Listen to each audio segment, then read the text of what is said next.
Hey guys, good morning, Radhe Krishna. Welcome to my YouTube channel. दोस्तों, कैसे हो आप सभी? आई होप आप सभी अच्छे और स्वस्थ होंगे। दोस्तों, आज हम बॉटनी का अपना चैप्टर का जो है लास्ट पॉइंट डिस्कस करेंगे, ठीक है। इसके बाद ये चैप्टर फिनिश हो जाएगा। ओके दोस्तों, और मे बी अगर आज कंप्लीट नहीं हो पाता है तो मैं एक इसकी इवनिंग में क्लास रख लूँगी, ताकि इसे आज हम प्रॉपर कंप्लीट कर सकें, ठीक है दोस्तों, ताकि हम दिवाली के बाद एक न्यू चैप्टर स्टार्ट करें। ओके दोस्तों, और वैसे भी ये चैप्टर कंप्लीट ही है लगभग, बस थोड़ा कुछ एमसीक्यूज रह जाएंगे, तो अगर हो पाएगा तो मैं एक क्लास जो है इवनिंग में ले लूँगी। ओके दोस्तों, चलिए हम अपनी आज की क्लास स्टार्ट करते हैं। और कल हमने कहाँ तक देखा था? तो कल हमने परागण पॉलिनेशन देखा कि पॉलिनेशन जो है ये क्या होता है ना, और किसके थ्रू होता है और कितने टाइप्स के होते हैं। ये हमने कल देखा था कि 2 टाइप्स के होते हैं, self pollination and cross pollination. फिर इसके हमने एजेंट्स देखे। तो इसके परागण के मुख्यतः 2 कारक होते हैं। Mean to say agent of the pollinations are abiotic and biotic, अजैविक कारक और जैविक कारक, ठीक है दोस्तों।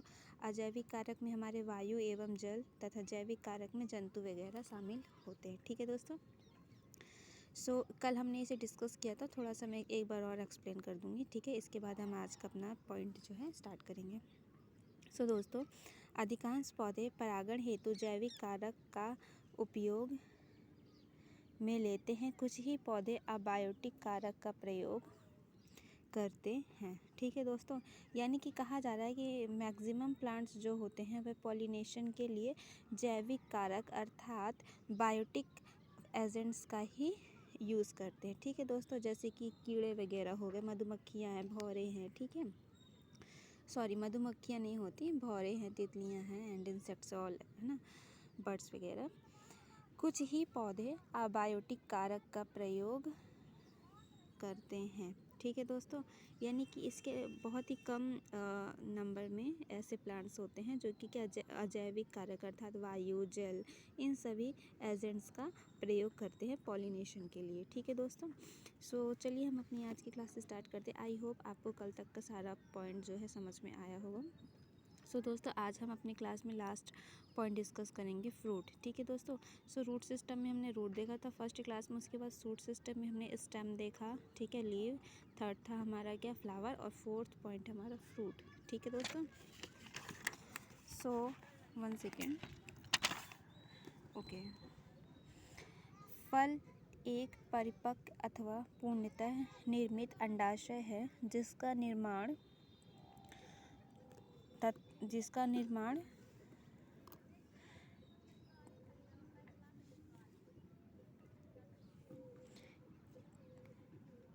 के उपरांत होता है। सामान्यतः इनमें एक फलाभित्ति तथा बीज विद्यमान होते हैं।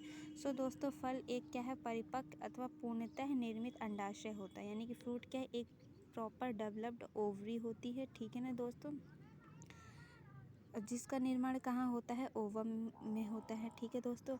और सामान्यतः इनमें एक फल भित्ति तथा बीज विद्यमान होते हैं। यानी कि फ्रूट्स के अंदर आप देखोगे तो एक फ्रूट वॉल देखने को मिलेगी, साथ में इसके सीड्स देखने को मिलते हैं, ठीक है दोस्तों।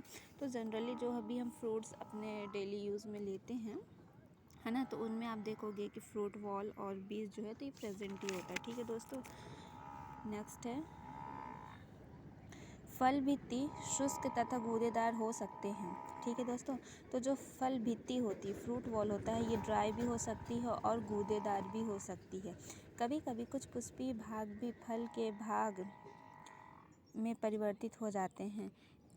कोई से पौधे ऐसे होते हैं जिसके जो फ्लावर वाला पार्ट होता है, यानी कि दोस्तों जो फ्लावर होता है वो जो है तो फ्रूट में ही चेंज हो जाता है, ठीक है दोस्तों। ये कूट फल कहलाते हैं, और ऐसे फलों को क्या कहा जाता है, कूट फल अर्थात फॉल्स फ्रूट कहते हैं, ठीक है दोस्तों। अगेन आई रिपीट इट, यानी कि ऐसे फल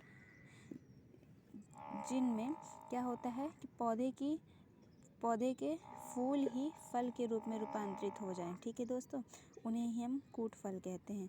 लाइक टू सेब है, काजू है, इन सभी में क्या होता है, जो फ्लावर होता है ना उस वही फ्रूट में कन्वर्ट हो जाता है, ठीक है दोस्तों।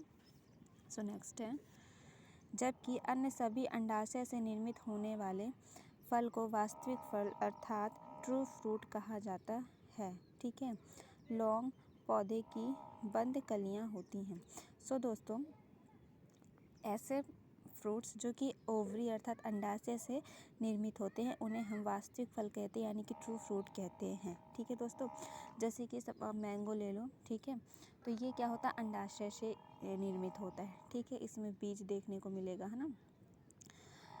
और लौंग, यह पौधे की बंद कलियां होती हैं। लौंग क्या है, लौंग जो है ये कली से निर्मित होता है, ठीक है ना, इसे भी तो हम अपने खाने पे उपयोग करते हैं ना।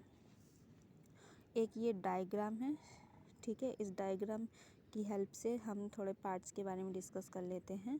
तो जो ये आउटर लेयर, फ्रूट की आउटर लेयर होती है, इसे कहते हैं एपिकार्प, ठीक है दोस्तों।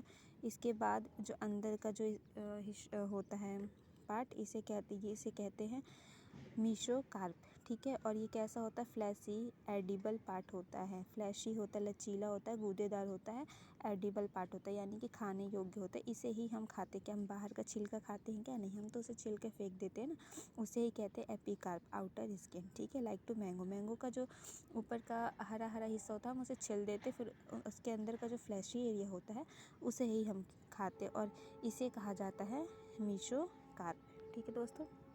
नेक्स्ट इसके अंदर की जो लेयर होती है इसे कहा जाता है एंडोकार्प, इनर स्टोनी वॉल, ठीक है दोस्तों। यानी कि बीज के ऊपर की जो परत होती है, आपने आम के बीज में तो देखा होगा ना, आम के ऊपर की जो परत होती है उसे कहा जाता है एंडोकार्प, ठीक है दोस्तों। अब सीड में डिस्कस कर लेते हैं। जिस प्रकार से फल में 3 मुख्य रूप से हमने हिस्से देखे, उसी तरीके से बीज में भी देखने को मिलते हैं, ठीक है दोस्तों। तो बीज में हो जाएगा एम्ब्रो, एंडोस्पर्म एंड सीड कोड, ठीक है दोस्तों। सो इसे मैं आपको इवनिंग की क्लास में एक्सप्लेन कर दूंगी। सो आज की क्लास आपको कैसे लगी मुझे कमेंट करके बताइएगा, एंड चैनल को लाइक एंड सब्सक्राइब ज़रूर कर लीजिएगा। सो थैंक यू दोस्तों, एंड मिलते हैं हम शाम को, ठीक है दोस्तों। Take care, bye bye.